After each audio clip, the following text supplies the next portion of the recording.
Las ruinas de Alemania en 1945 no susurraban, gritaban. Ciudades enteras yacían en escombros. Las familias estaban dispersas. Y la propia supervivencia se había convertido en una negociación diaria con el destino.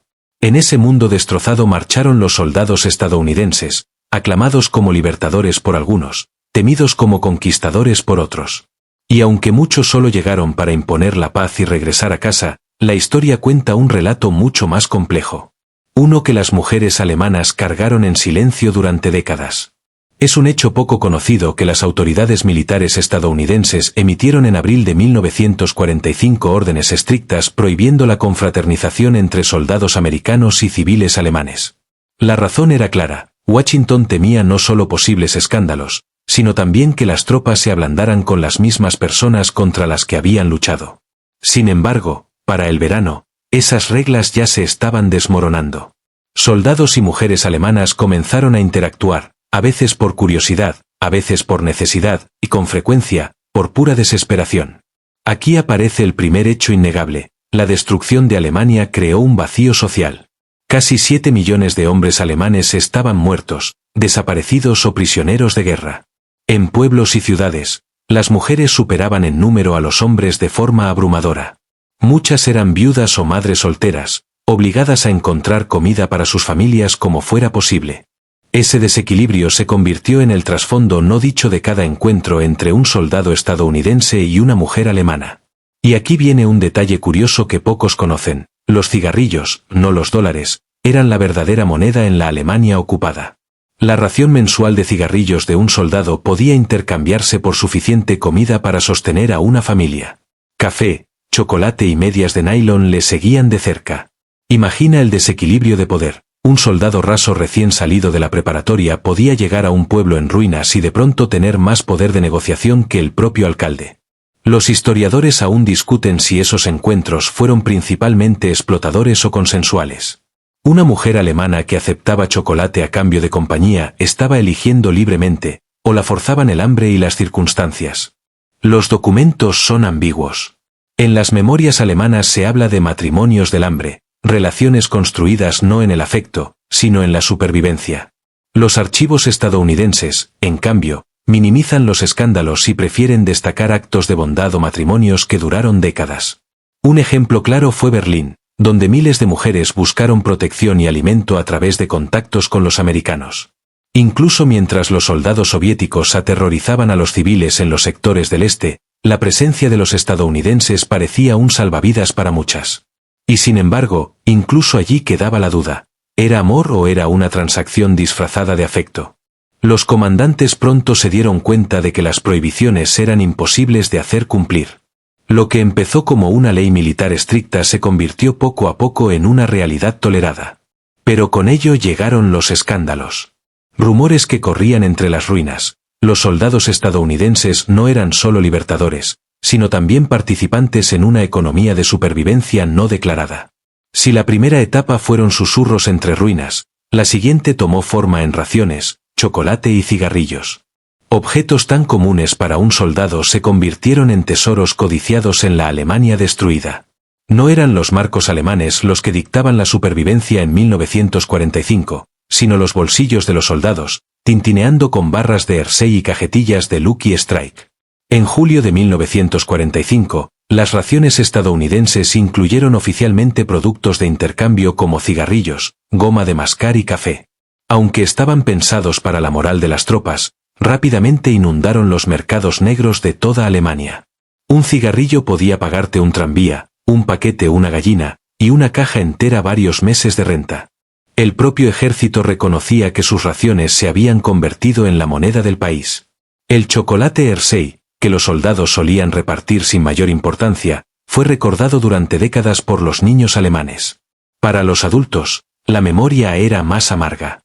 Muchas mujeres recordaban cómo una simple barra podía significar una noche de calor en pleno invierno o la manera de alimentar a un hijo cuando las raciones oficiales se agotaban. Para algunas, representaba amabilidad. Para otras, dependencia. Aquí se agudiza el debate. Eran los soldados jóvenes generosos que compartían lo que tenían, o esos gestos eran transacciones encubiertas donde la línea entre supervivencia y explotación se volvía difusa. Berlín se convirtió en un símbolo de esos intercambios. Mujeres se reunían entre las ruinas y se acercaban a los soldados con sonrisas cautelosas. La mano de un GI entrando en su bolsillo podía decidir si un niño cenaba esa noche. Algunos oficiales fingían no ver, otros aceptaban sobornos con esos mismos productos. Detrás de cada acto de generosidad existía toda una economía subterránea alimentada por los suministros americanos. Pero no todos los encuentros fueron oscuros. Algunos soldados realmente se enamoraron, otros trataron a las mujeres con respeto, y en ciertos casos relaciones que comenzaron con chocolate y café terminaron en matrimonios que duraron toda la vida. Aún así, la tensión nunca desapareció. ¿Era amor o simplemente hambre disfrazada de afecto? En octubre de 1945, los mandos estadounidenses reconocieron en silencio que las prohibiciones de confraternización se estaban derrumbando. Lo que más les preocupaba no era el destino de las mujeres alemanas, sino el mercado negro. Ese silencio profundizó la sensación de que la vida, dignidad y decisiones de las mujeres habían quedado en segundo plano frente al gran juego político de la posguerra. Para el otoño de 1945, la fachada oficial ya se había resquebrajado. El ejército de E.U. había entrado a Alemania con una orden clara: nada de confraternización. Se les dijo a los soldados que mantuvieran su distancia, sin sonrisas, sin charlas, mucho menos relaciones. Alemania era el enemigo, y cualquier intento de amistad podía borrar la línea entre conquistador y conquistado. Pero la realidad no podía prohibirse con una orden. En cuestión de semanas, las reglas empezaron a torcerse, a estirarse y a romperse abiertamente. Soldados que habían sobrevivido a años de guerra brutal de pronto se encontraron en ciudades donde había mujeres jóvenes, solas y desesperadas en todas partes. El hambre de conexión humana era mutuo. En junio de 1945, los generales ya admitían que las prohibiciones eran imposibles de hacer cumplir. Y en septiembre de ese mismo año, el ejército relajó oficialmente la norma. Primero permitieron hablar con niños, luego con mujeres y finalmente, en octubre, con todos los civiles. Washington lo presentó como un ajuste práctico, pero en realidad no fue más que aceptar la realidad que ya se vivía en las ruinas de Alemania. Un detalle curioso que rara vez se cuenta: los soldados en Baviera bromeaban diciendo que la prohibición terminaba en cuanto un GI veía un rostro bonito. Un capellán militar escribió en su diario que sus sermones eran ignorados por muchachos que preferían pasar el domingo con chicas alemanas antes que escucharlo. Estas pequeñas escenas muestran lo rápido que las órdenes se evaporaban frente al deseo humano. Pero aquí es donde comienza el escándalo. Con la caída de las prohibiciones oficiales, soldados y civiles entraron en una zona gris. Los encuentros románticos ya no estaban estrictamente prohibidos, pero se miraban con sospecha. Las familias de las mujeres alemanas solían desaprobarlos, los propios soldados se burlaban de quienes se encariñaban demasiado y los oficiales estadounidenses temían cómo se verían esas relaciones en su país. Déjame preguntarte, si fueras un soldado de 20 años, a miles de kilómetros de casa, en un país devastado donde todos te decían que no te mezclaras con los civiles, ¿habrías seguido las reglas o las habrías roto? Los historiadores aún debaten si levantar la prohibición ayudó o perjudicó la recuperación de Alemania.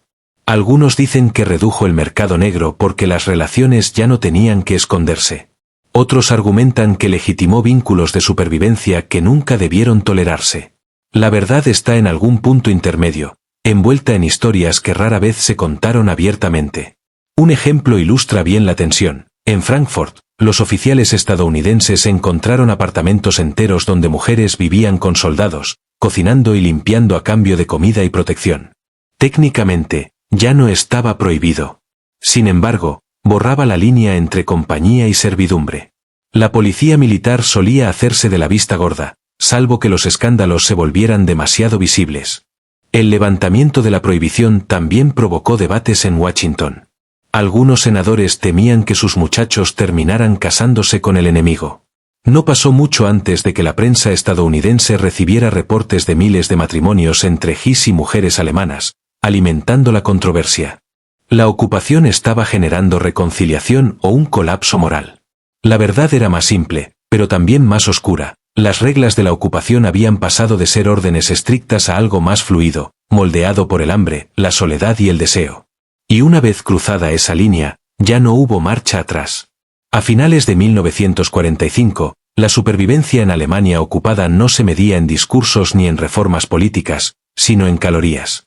El civil alemán promedio vivía con menos de 1,500 calorías al día, a veces menos. El pan era escaso, las papas racionadas y la carne casi inexistente. En ese panorama desolador, las mujeres alemanas enfrentaban lo imposible: alimentar a sus hijos, proteger a sus familias y soportar la humillación sin perder la esperanza. El hecho innegable es este: en toda Alemania, las mujeres recurrieron al único recurso con el que podían negociar, ellas mismas. No se trataba de moralidad, sino de sobrevivir. Los archivos alemanes de la época hablan de matrimonios del mercado negro, acuerdos donde la compañía, la intimidad o la ayuda doméstica se intercambiaban por comida, cigarrillos o protección. No eran romances tradicionales, eran contratos de supervivencia escritos con hambre y miedo. Y aquí está el detalle curioso que pocos conocen: en algunos pueblos, los soldados estadounidenses llegaron a ser conocidos como Tío Chocolate. Los niños susurraban ese apodo cuando veían a un GI acercarse con una sonrisa y una barra de Hershey en la mano. Para ellos, el soldado era un héroe. Para sus madres, la situación era más complicada. Ese chocolate a menudo venía con hilos invisibles atados. Los historiadores todavía debaten la moralidad de estos arreglos. ¿Fueron las mujeres víctimas de las circunstancias, empujadas por el hambre a aceptar relaciones que de otro modo nunca habrían escogido? ¿O fueron sobrevivientes pragmáticas que supieron moverse en un mundo derrumbado a su alrededor? La sombra de la supervivencia también alcanzó la forma de vivir.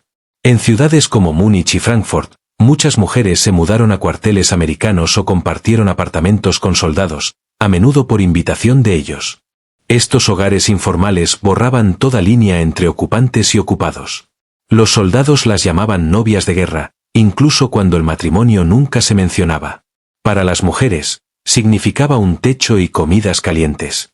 Pero los escándalos no tardaban en seguirlas. En Nuremberg, algunos periódicos reportaron discretamente casos de mujeres acusadas por sus propios vecinos de venderse al enemigo. Algunas fueron rechazadas, otras atacadas. Era un segundo castigo por sobrevivir, una cicatriz social que duraría mucho más que la ocupación. Un ejemplo impactante surge de Stuttgart, donde los registros mencionan a una madre de 3 hijos que vivía abiertamente con un GI. Cuando le preguntaron por qué, respondió con crudeza: porque él alimenta a mis hijos.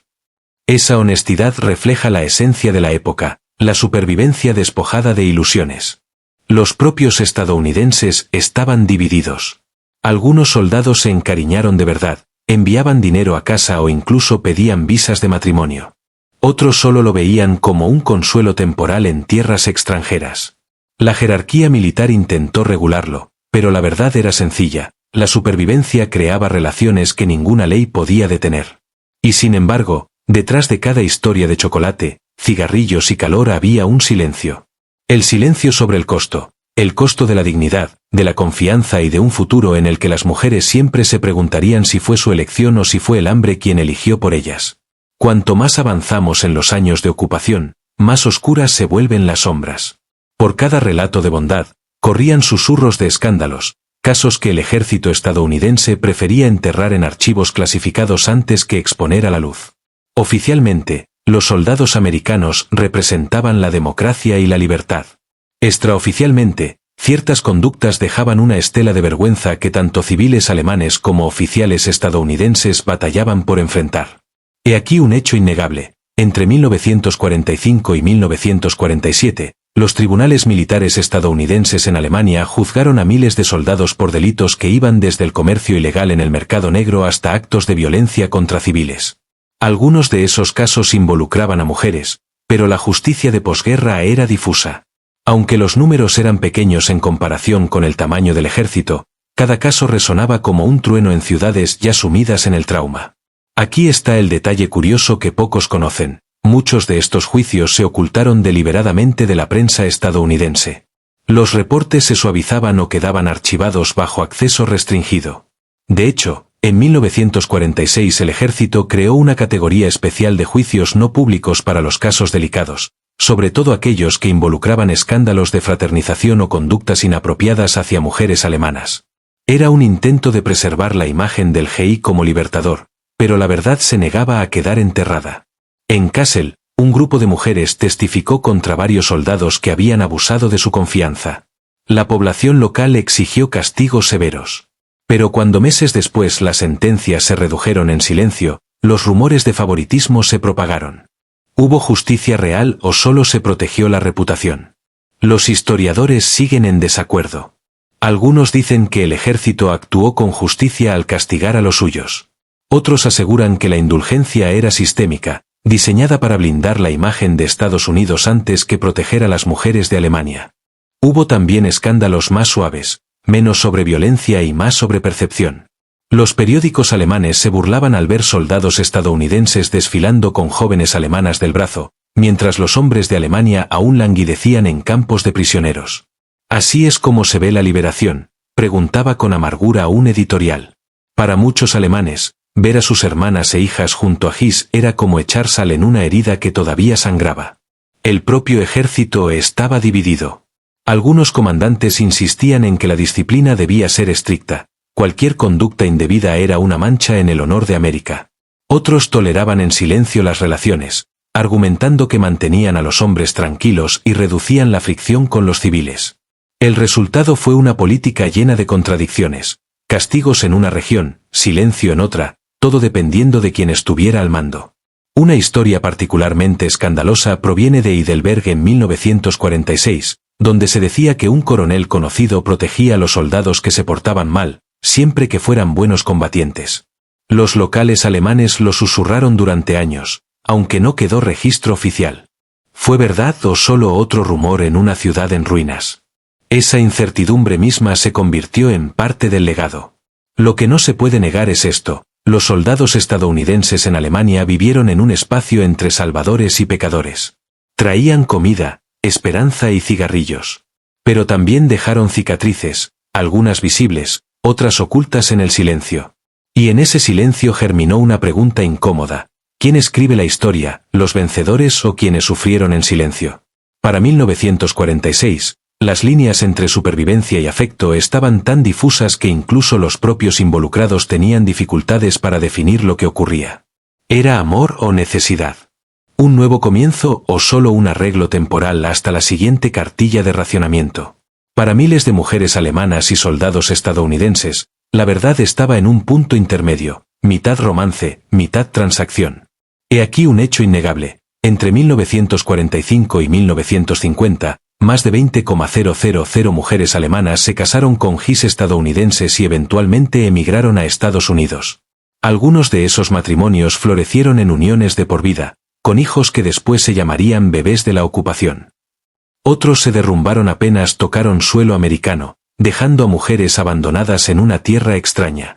Lo que comenzaba con chocolate y café a veces terminaba en una familia, otras en un corazón roto y un escándalo. Y aquí otro detalle curioso: muchos de esos matrimonios debían pasar por estrictos filtros del ejército estadounidense. A las mujeres alemanas se les exigían investigaciones de antecedentes, exámenes médicos e incluso evaluaciones de carácter moral antes de que se les aprobara una visa. Imagina el amor reducido a una lista de verificación con sellos de la burocracia militar. En algunos casos, los oficiales incluso rechazaban matrimonios si consideraban que la mujer no era adecuada. Los historiadores aún discuten qué fueron realmente esas relaciones. Algunos creen que representaron una reconciliación genuina, prueba de que enemigos podían convertirse en familia. Otros afirman que se construyeron sobre un desequilibrio de poder, donde las mujeres apenas tenían elección real. Después de todo, ¿cuánta libertad de decisión existe cuando un lado tiene toda la comida, el dinero y la autoridad? Así que te dejo esta pregunta: ¿crees que esos matrimonios fueron actos de amor verdadero o estrategias de supervivencia disfrazadas de romance? La línea borrosa no se limitaba al matrimonio.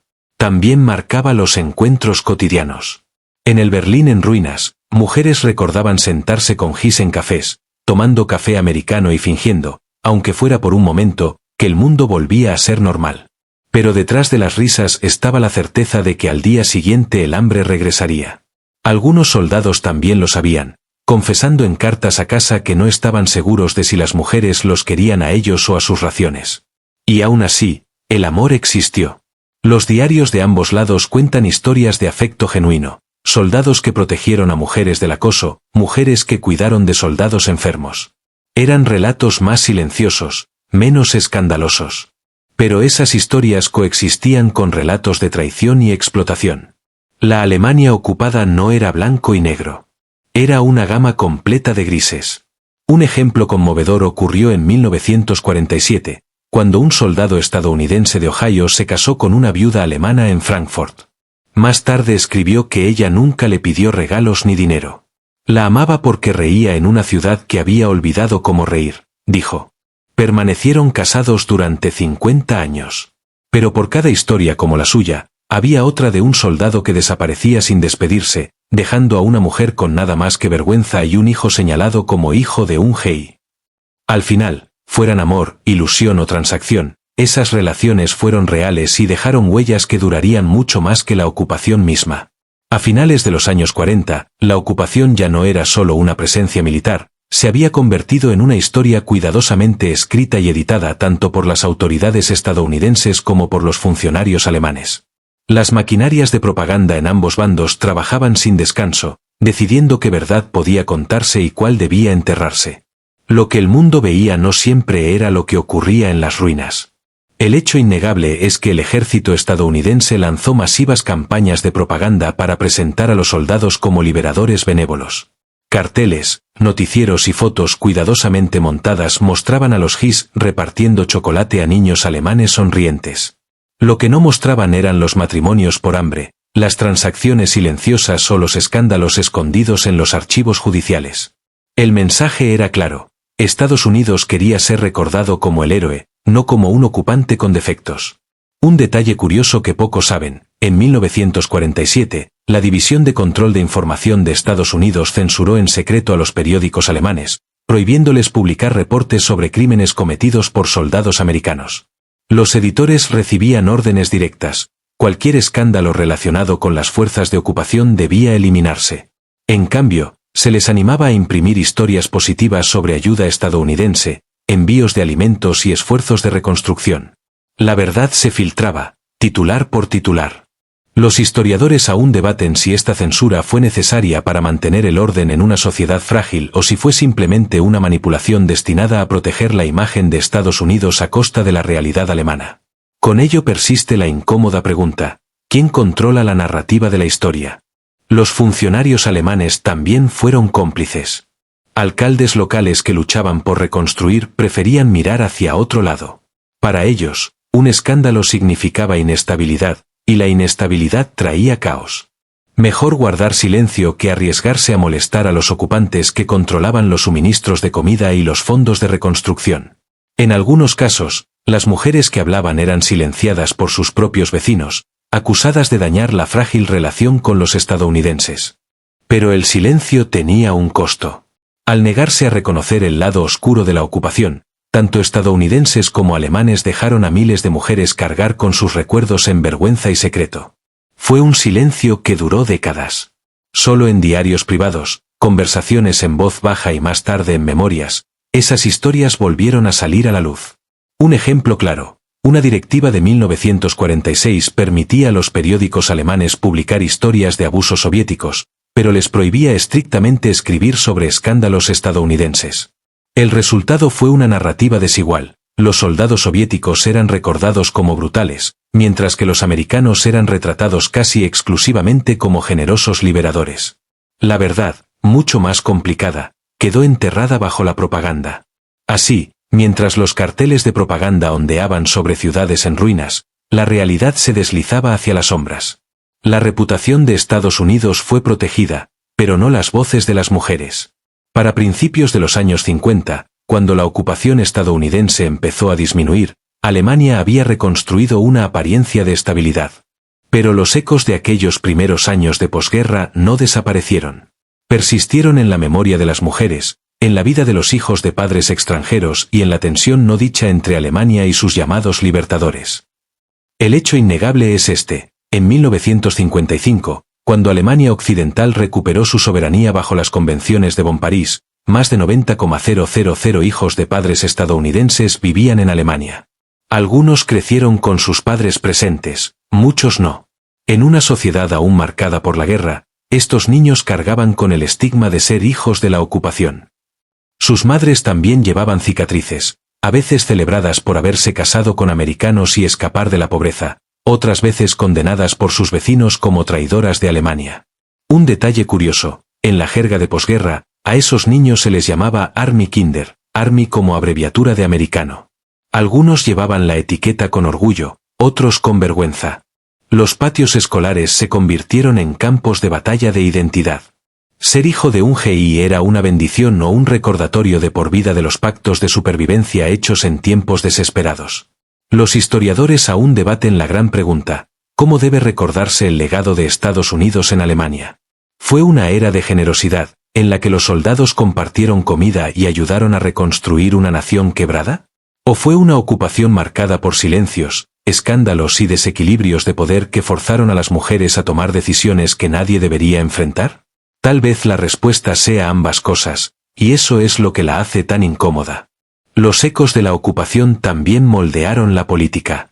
En la narrativa de la Guerra Fría, Estados Unidos necesitaba ser visto como el protector de Alemania Occidental frente a la amenaza soviética.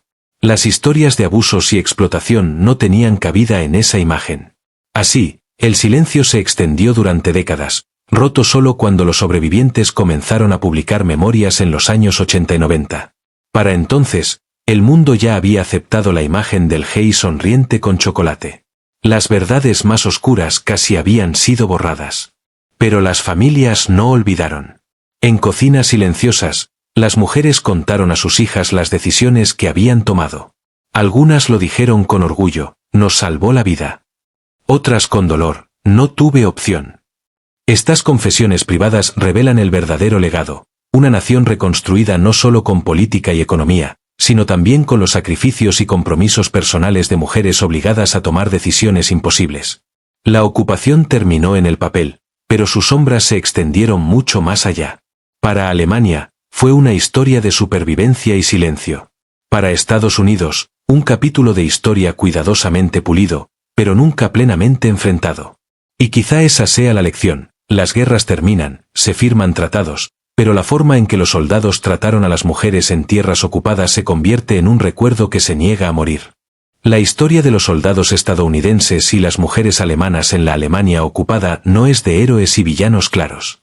Es una historia escrita en tonos grises, nacida del hambre, la soledad y la supervivencia. Durante décadas, el registro oficial mostró a soldados sonrientes repartiendo dulces, reconstruyendo escuelas y enseñando democracia. Y sí, mucho de eso fue verdad. Pero detrás de esas fotografías también hubo mujeres que cambiaron dignidad por pan, soldados que borraron la línea entre compasión y explotación, y niños que crecieron con preguntas que nunca fueron respondidas. La ocupación no fue solo un capítulo militar, fue uno humano. Mostró cómo la guerra deja cicatrices mucho después de que las armas callan. Las ruinas de Alemania estaban llenas de secretos, y esos secretos moldearon vidas a través de continentes. Los soldados estadounidenses volvieron a casa con historias que rara vez compartieron. Las mujeres alemanas guardaron sus experiencias en silencio, avergonzadas o reacias a reabrir heridas. Y sus hijos, los Army Kinder, vivieron con el legado de decisiones tomadas en tiempos desesperados. Incluso hoy, los historiadores aún discuten: ¿fueron estos encuentros un puente entre antiguos enemigos o una forma silenciosa de explotación escondida bajo sonrisas y cajas de raciones? Quizá la verdad sea que fueron ambas cosas, prueba de la capacidad humana de conectar incluso en los tiempos más oscuros, y recordatorio de cómo los desequilibrios de poder pueden transformar la supervivencia en una transacción. Entonces, déjame hacerte una última pregunta: ¿debería el mundo recordar a los GIs estadounidenses solo como libertadores? ¿O también deberíamos recordar las sombras que dejaron atrás? ¿Qué opinas? ¿El mundo debió confiar en Stalin? Escribe tus pensamientos aquí abajo y no olvides darle like a este vídeo y suscribirte para más historias olvidadas de la Segunda Guerra Mundial.